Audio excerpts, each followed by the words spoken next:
சென்னை சாலிகிராமத்தில் உள்ள வாக்குச்சாவடிக்கு நடிகர் சூரி அவரோட மனைவியோட வாக்கு செலுத்த போயிருந்தாரு. அப்போ வாக்காளர் பட்டியல்ல சூரியோட பெயர் மட்டும் இல்ல, வாக்காளர் பட்டியல்ல தனது பெயர் இல்லைன்னு அதிர்ந்து போன சூரி ஒரு பதிவை பதிவிட்டு இருந்தாரு. அது என்ன பதிவுன்னு நீங்களே பாருங்க.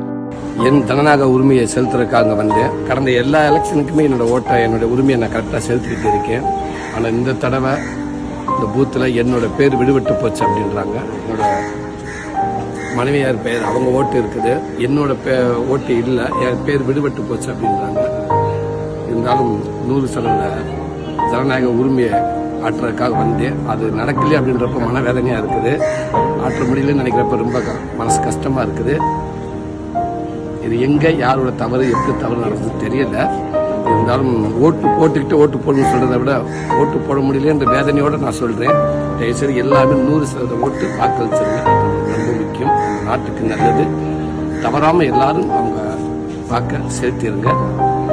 நான் அடுத்த எலெக்ஷனுக்கு கண்டிப்பாக என்னோட வாக்கை செலுத்தி நம்புகிறேன்.